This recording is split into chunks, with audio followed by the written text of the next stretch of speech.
Hello, everybody, and I'm so happy we have another video to share with you out there who cannot make it to the sessions. But I was making an important point that I asked Yeshi maybe we should record because um, this is about context. And throughout my life as an Nyingma practitioner or being around the Nyingma Buddhism, um, I've learned one thing that it's very important to contextualize your teachings. You could be getting teachings on Mahayana and then try to throw them into Shravakayana, or you may be conflating Shravakayana with Vajrayana, and you may be conflating resultant teachings like Dzogchen with cause and effect teachings like Mahayana. And then you may be applying Dzogchen to philosophical teachings like Madhyamaka. So it's use the nine yanas. Somehow, miraculously, we have them. They were preserved in the 1950s and 60s when the Chinese were invading and destroying everything. There was an emergency migration of Tibetans that left China, and they brought the Nyingma Nine Yanas with them. Otherwise, most likely they would have been completely evaporated. Okay, like they have been throughout history. For some reason, inner tantra, inner yoga has been systematically persecuted starting very early on. So the fact that we have the nine yanas to contextualize our practice is, in my opinion, quite miraculous. And that being said, if you ever hear a teaching or you're about to sign up for a session or something like that, if you have context, it's very important. So, what I was talking about, what all this led into, is doing the vase breathing before your meditation. It's a very simple little thing, but obviously it connects to the whole picture.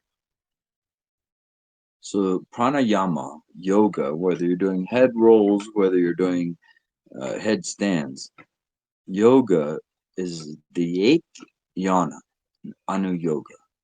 Okay. And so, same with pranayama. Even if you do nine round breathing uh, and this base breathing that I was going over with everybody, um, then that's eighth yana. Okay. It helps sometimes to contextualize that because a lot of people think that opening up your chakras and everything is the way to enlightenment. Well, according to the eighth yana, it is. But one must understand that the awareness practice is much more powerful in regards to opening up your knots. When we abide here and just leave our experience alone within vast open knowingness and loving kindness, then whatever is there, any type of knots are susceptible to that openness. You see? So the awareness practice, this says so in the scriptures, is the ultimate sort of solution. Okay? Any questions about that context or anything? I'm going to show you the base breathing I was talking about. Many of you know it, but I'll go over it again just in case. Any comments, questions, anything on what I've mentioned so far? Good, good. Loving kindness. See, a lot of people have ventured into this cognizant aspect of our mind, which is very, very powerful if you can access it. So even intelligence agencies and police agencies have adopted awareness practice. They have, and why wouldn't they? It brings you to a whole new level. And but a lot of people are missing the loving kindness aspect. So we have to understand. Every most beings, unless they're under some harmful programming, most beings they just want to live. They they love to be loved. They love kindness. Um, they just want to survive and live and possibly thrive. And so when you show a little bit of love, I'll share a secret with you all. When I pet one of my dogs, especially the three that are related. It's like I'm petting through all of them at once. I look around and I see them all putting their ears back and like, yeah, because they're so connected.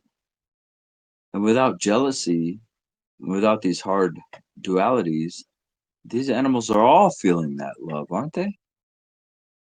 And so when just like that, we can establish jealousy is really just oneness. When we have jealousy, if we begin to loosen that up, we see, wow, that person is happy. They have a great vehicle or they have a great home. I'm happy for them, no matter how great the home. And if they end up learning some life lesson and they bought too much, so, all right, whatever.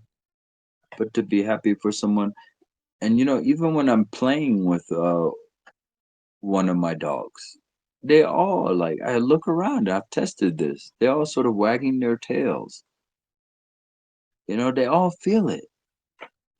So like that, each one of us waking up, coming into our natural kindness, it has the most tremendous ripple effect. You can't even really put your finger on it. It's ineffable. The way that it ripples to the birds, to the neighbors, to the beings, to the air, the way it travels in the air. Oh, yeah, I think your kindness can travel in the air. I know I'm getting a little cray, but yeah,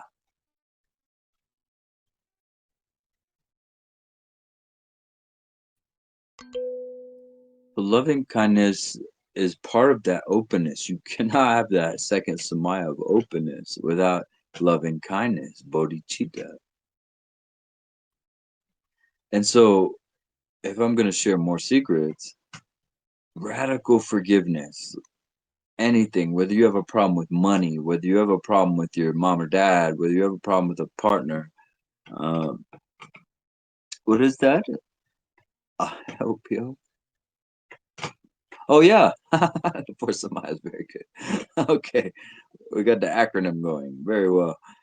But radical forgiveness begins to open you up in ways that you can't, again, it's ineffable. Just to make peace, look at how you feel about money. Look at how you feel about animals. Look at how you feel about uh, German people or Mexican people or American people. Whatever it may be for you.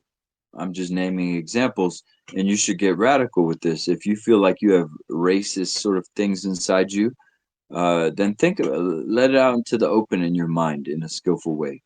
Um, but whatever it may be, for example, I went on a little bit of my thing is the money. Like I went sort of anti-money, anti-matrix, and so I almost cut my own feeding tube in that respect. And so as I started now to realize, wow, I really kind of had a aversion to money. Um, as I started to relax that, I started to get what I need again, and I'm still traversing that because materialism has never been my strong suit. But it's always something like for me, it was also my parents. I had slight little hang-ups about my parents that weren't even like explicit, weren't even totally clear. And I just made radical peace. Compassion needs to be radical. It really does. And I just said, I love them. I wish them the best. Om mani padme hum. Whatever is going on here, I don't know. Just simplify it all in that presence, in this presence, right? And then when we do that, no matter who we're having beef with, whether it's material stuff or people, we just completely open up to a whole new peace.